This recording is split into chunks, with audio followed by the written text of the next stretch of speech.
उनको न मैं डीपीसी करने के लिए कहूंगा, न ही उनको ये नियम विरुद्ध हो रही है कि डीपीसी को रोकूंगा। तो 22 मई 2024 को एक पत्र मैंने माननीय मंत्री जी को लिखा।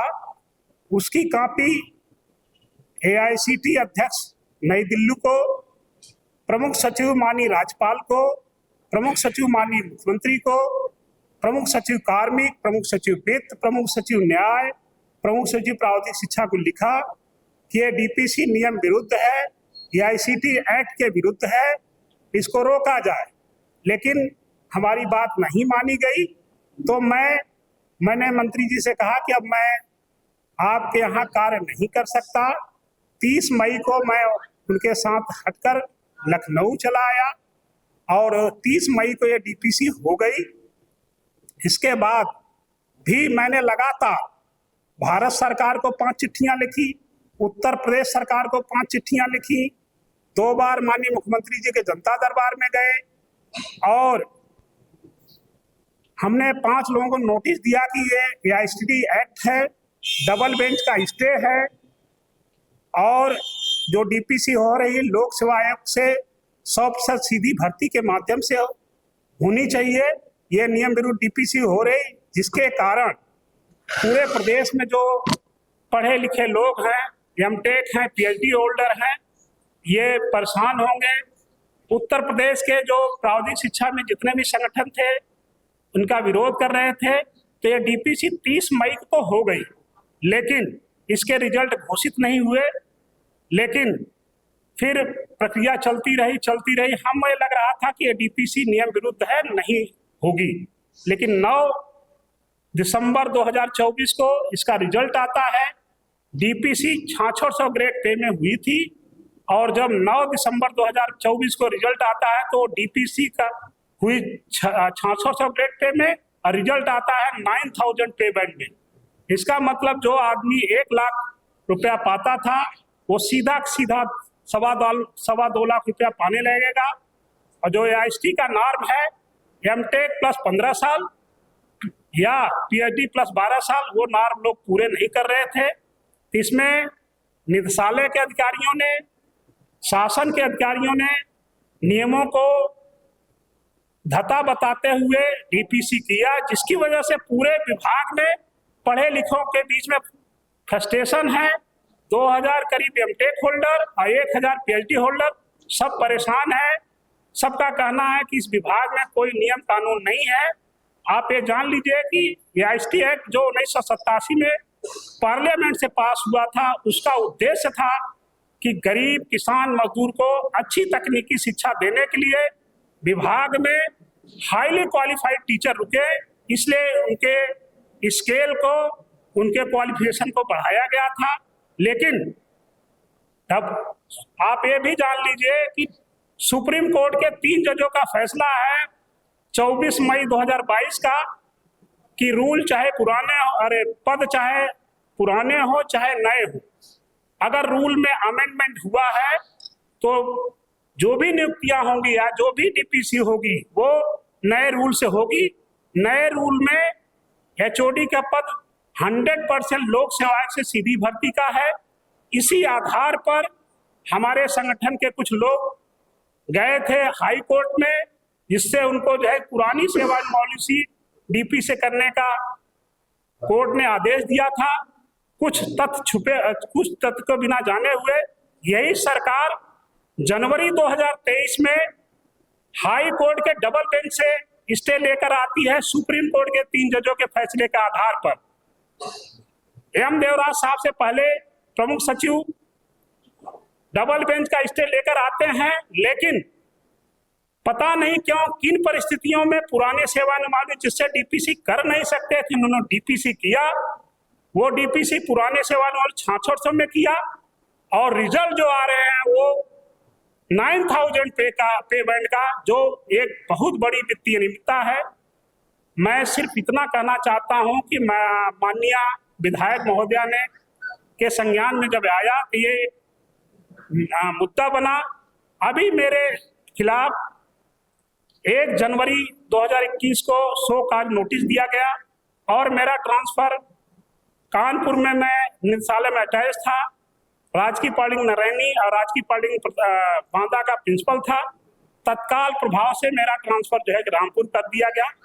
मेरी सिर्फ आप मतलब माननीय मुख्यमंत्री जी से, माननीय मंत्री जी से विनम्र अनुरोध है कि प्रावधिक शिक्षा विभाग में करीब 2 लाख जो छात्र हैं गरीब किसान के बढ़ते हैं, उनके लिए क्वालिफाइड टीचर जो AICTE नॉर्म के अनुसार रखे जाते हैं, ये जो DPC नियम विरुद्ध हुए इसको तत्काल प्रभाव से समाप्त करते हुए नियमानुसार सिलेक्शन कराएं और जो लोग भी इसमें दोषी हैं उनके खिलाफ कार्रवाई करें। जी नहीं, प्रमुख सचिव साहब को DPC करनी ही नहीं चाहिए थी, लेकिन मंत्री जी को अगर गलत DPC है तो उसको जो है कि उसका अनुमोदन नहीं करना चाहिए था। नहीं, लेकिन DPC के लिए अनुमोदन उन्होंने, देखिए सच तो यह है कि अगर DPC के लिए अनुमोदन जो दिया था वो 6300 में ही दिया था, 6600 में DPC हुई थी, DPC का अनुमोदन दिया था।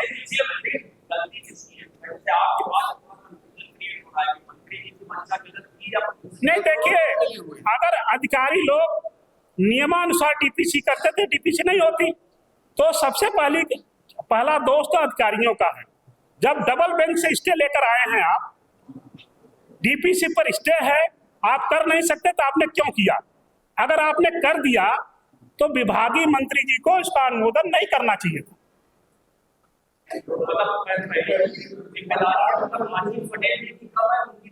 पहली जिम्मेदारी तो अधिकारियों की है, लेकिन विभागीय मंत्री DPC हो नहीं सकती थी। अगर DPC गलत हुई तो विभागीय मंत्री जी को इसका अनुमोदन नहीं करना चाहिए। आपने DPC को ही अप्रूवल कैसे दी जब DPC हो ही नहीं सकती? फर्स्ट इंस्टेंस किसके अप्रूवल पे DPC हो रही है? मंत्री नहीं जिम्मेदार। अब मैं ये नहीं कर सकता। देखिए, कौन जिम्मेदार है कौन नहीं है ये निर्धारण सरकार करेगी। हमारा ये सवाल सरकार से, ये जांच का विषय सरकार के लिए। हम किसी रिजल्ट पे नहीं आ रहे, हम आपके सामने डेटा रख रहे हैं, फैक्ट्स रख रहे हैं, फिगर रख रहे हैं।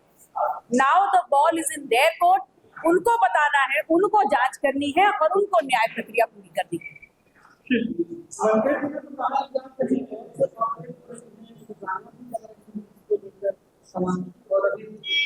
उन्होंने मंत्री जी ने आपके संस्कारों पर भी सवाल खड़े किए, क्योंकि संस्कार ऐसे आपने कहा था।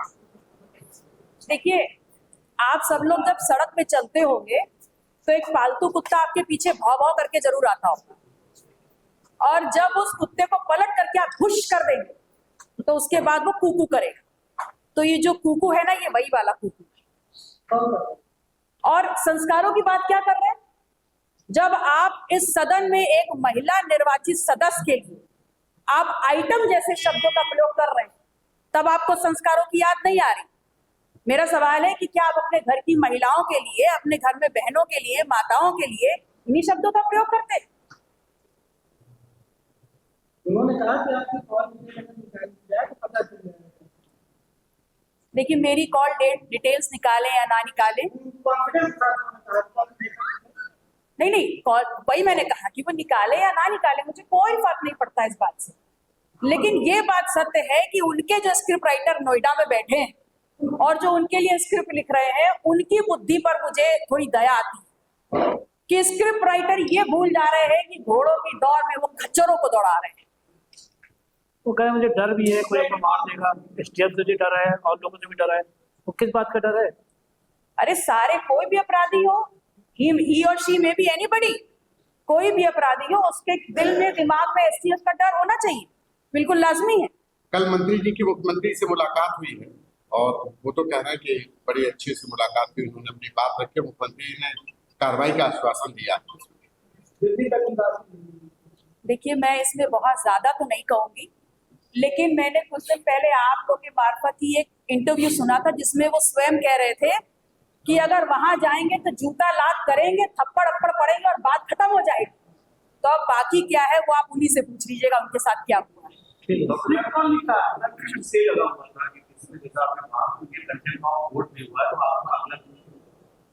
देखिए, मैंने इतना स्पेसिफिक बताया, नोएडा से है स्क्रिप्ट राइटर, बाकी थोड़ी छानबीन आप लोग भी कर लीजिए। मैंने इतने डेटा, फैक्ट्स, फिगर्स आपको दिए हैं।